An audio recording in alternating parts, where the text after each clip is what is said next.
આકાશવાણી સમાચાર ખ્યાતિ પુરોહિત વાંચે છે. સૌપ્રથમ મુખ્ય સમાચાર. પ્રધાનમંત્રી નરેન્દ્ર મોદીએ આજે નવી દિલ્હીમાં વધુ ઉપજ આપતી આબોહવાને અનુકૂળ અને બાયોફોર્ટિફાઈડ પાકની 109 જાતોનું વિમોચન કર્યું. બાંગ્લાદેશમાં હિન્દુઓ પરના હુમલાઓ બાદ રાજધાની ઢાકા અને ચિત્તોગ્રામમાં હિન્દુ સમુદાયના હજારો લોકો દ્વારા સતત બીજા દિવસે પણ વિરોધ પ્રદર્શન. જમ્મુ અને કાશ્મીરના અનંતનાગમાં આતંકવાદીઓ અને સુરક્ષા દળો વચ્ચે થયેલી અથડામણમાં સેનાના 2 જવાન શહીદ થયા અને સંરક્ષણ મંત્રીએ શોક વ્યક્ત કર્યો. દેશભરમાં આજે નીટ પીજી પ્રવેશ પરીક્ષા ચાલી રહી છે. પેરિસ ઓલિમ્પિકનું આજે સમાપન થશે. ચીન 90 ચંદ્રકો સાથે પ્રથમ સ્થાને. ભારતે 1 રજત 5 કાંસ્ય સહિત 6 ચંદ્રકો જીત્યા. હવે સમાચાર વિગતવાર. પ્રધાનમંત્રી નરેન્દ્ર મોદીએ આજે નવી દિલ્હીમાં ઇન્ડિયા એગ્રીકલ્ચર રિસર્ચ ઇન્સ્ટિટ્યૂટ ખાતે 109 ઉપજ આપતી આબોહવા સ્થિતિસ્થાપક અને બાયોફોર્ટિફાઈડ પાકની જાતોનું વિમોચન કર્યું છે. આ 61 પાકોની 109 જાતોમાં 34 ક્ષેત્રીય પાક અને 27 બાગાયતી પાકોનો સમાવેશ થાય છે. આ કાર્યક્રમમાં બાજરી, ઘાસચારાના પાકો, તેલીબિયાં, કઠોળ, શેરડી, કપાસ, ફાઇબર અને અન્ય સંભવિત પાકો સહિત વિવિધ અનાજના બીજનું વિમોચન કરવામાં આવ્યું હતું. બાગાયતી પાકોમાં ફળો, શાકભાજી, વાવેતર પાક, કંદ, મસાલા, ફૂલો અને ઔષધીય છોડની વિવિધ જાતોને પણ આ ઉપજોમાં આવરી લેવામાં આવશે. પ્રધાનમંત્રી નરેન્દ્ર મોદીએ રાષ્ટ્રપતિ દ્રૌપદી મુર્મુને દેશના સર્વોચ્ચ નાગરિક સન્માન grand collar of the order of Timor Leste એનાયત કરવામાં આવતા ખૂબ જ ગર્વ વ્યક્ત કર્યો છે. સોશિયલ મીડિયાના એક પોસ્ટમાં પ્રધાનમંત્રીએ જણાવ્યું હતું કે ભારતીય રાષ્ટ્રપતિને તિમોર લેસ્તેના સર્વોચ્ચ નાગરિક સન્માનથી સન્માનિત થતા જોવું એક દેશ માટે ગર્વની લાગણી છે. તેમણે જણાવ્યું હતું કે આ પ્રતિષ્ઠિત સન્માન ભારત અને તિમોર લેસ્તે વચ્ચેના મજબૂત સંબંધો અને પરસ્પર સન્માનને દર્શાવે છે. શ્રી મોદીએ કહ્યું છે કે આ ઘણા વર્ષોથી જાહેર જીવનમાં આપેલા તેમના મહત્વપૂર્ણ યોગદાનનું સન્માન પણ છે. ઉલ્લેખનીય છે કે રાષ્ટ્રપતિ દ્રૌપદી મુર્મુને ગઈકાલે તિમોર લેસ્તેના સર્વોચ્ચ નાગરિક પુરસ્કાર grand collar of the order of Timor લેસ્તેથી સન્માનિત કરાયા છે. બાંગ્લાદેશની રાજધાની ઢાકા અને ચિત્તોગ્રામમાં લઘુમતી હિન્દુ સમુદાયના હજારો લોકોએ ગઈકાલે સતત બીજા દિવસે જોરદાર દેખાવો કર્યા હતા. દેખાવકારો દેશભરમાં હિન્દુ ઘરો, વ્યવસાયો અને મંદિરો પરના હુમલાઓથી રક્ષણની માંગ કરી રહ્યા હતા. તેઓ લઘુમતીઓ પર હુમલા માટે જવાબદારોને સજા કરવા માટે વિશેષ ટ્રિબ્યુનલની રચના કરવા, લઘુમતીઓ માટે સંસદમાં 10% બેઠકો ફાળવવા અને લઘુમતી સંરક્ષણ કાયદો ઘડવાની માંગ કરી રહ્યા હતા. મુસ્લિમ સમુદાયના લોકો પણ એકતા દર્શાવવા પ્રદર્શનમાં લઘુમતીઓ સાથે જોડાયા હતા. દરમિયાન ભારતીય મૂળના અમેરિકન સાંસદોએ બાંગ્લાદેશમાં હિન્દુઓ પર થયેલા હુમલા અંગે સંસદમાં ચર્ચાની માંગ કરી છે.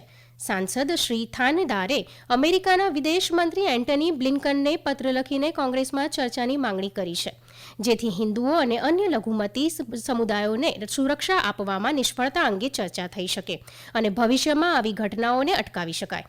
શ્રી થાનદારે અને કોંગ્રેસના અન્ય સભ્ય રાજા કૃષ્ણમૂર્તિએ પણ શ્રી બ્લિન્કનને બાંગ્લાદેશની નવી સરકારને હિન્દુઓ વિરુદ્ધ હિંસા રોકવા માટે અપીલ કરવા વિનંતી કરી છે.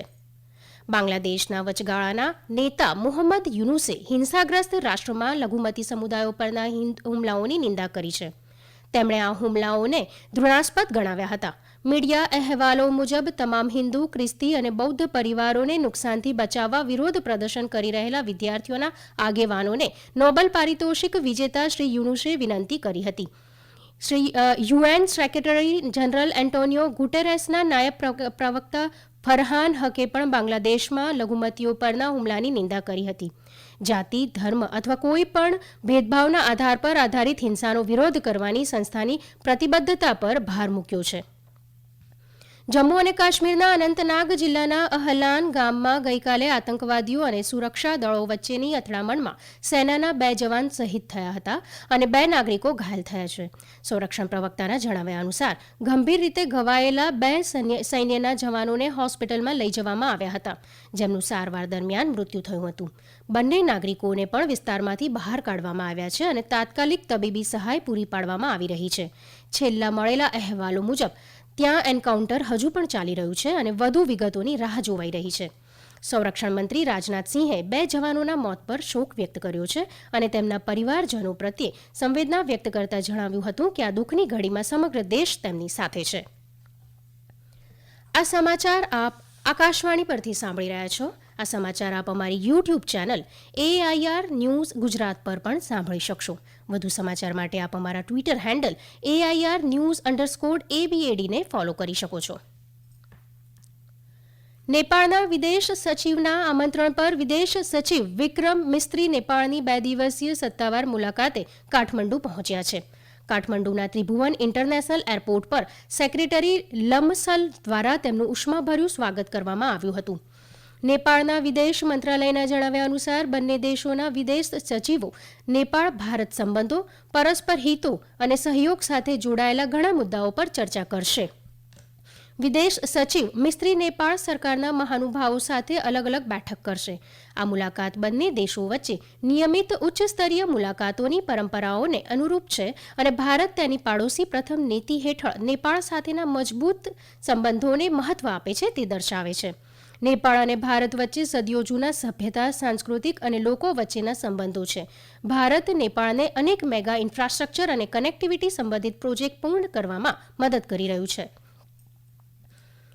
ઉપરાષ્ટ્રપતિ જગદીપ ધનખડ અને પ્રધાનમંત્રી નરેન્દ્ર મોદીએ પૂર્વ વિદેશ મંત્રી નટવરસિંહના નિધન પર શોક વ્યક્ત કર્યો છે.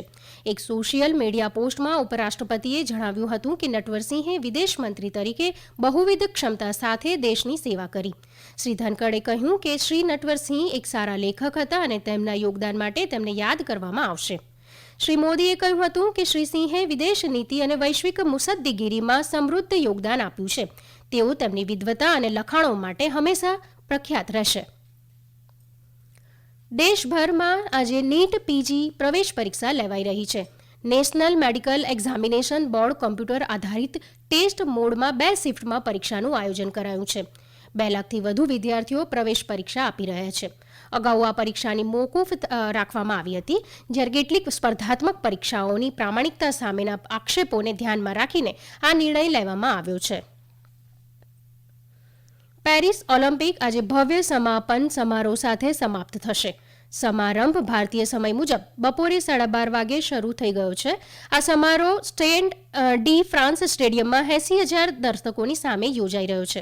સમાપન સમારોહમાં ઓલિમ્પિકની ઓલવાયેલી અને ઓલિમ્પિક ધ્વજને ઔપચારિક રીતે લોસ એન્જલસ 2028 ઓલિમ્પિક ગેમ્સની આયોજન સમિતિને સુપરત કરાશે.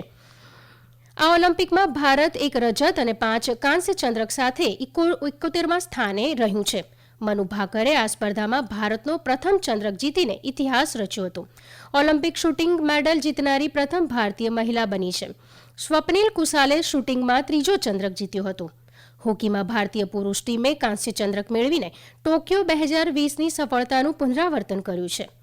જ્યારે ભારતના સૌથી સફળ વ્યક્તિગત ઓલિમ્પિયન નીરજ ચોપરાએ પુરુષોની ભાલા ફેંકમાં રજત ચંદ્રક જીતીને વધુ એક સિદ્ધિ મેળવી હતી.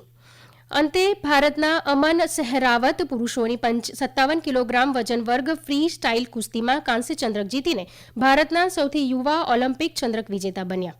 અત્યાર સુધીમાં ચીન 39 સુવર્ણ, 27 રજત અને 24 કાંસ્ય ચંદ્રક સહિત 90 ચંદ્રક સાથે પેરિસ ઓલિમ્પિક મેડલ ટોલીમાં ટોચ પર છે. અમેરિકા 38 સુવર્ણ, 42 રજત સહિત 122 ચંદ્રક સાથે બીજા સ્થાને છે, જ્યારે ઓસ્ટ્રેલિયા 18 સુવર્ણ, 18 રજત અને 14 કાંસ્ય સહિત કુલ 50 મેડલ સાથે ત્રીજા સ્થાને છે.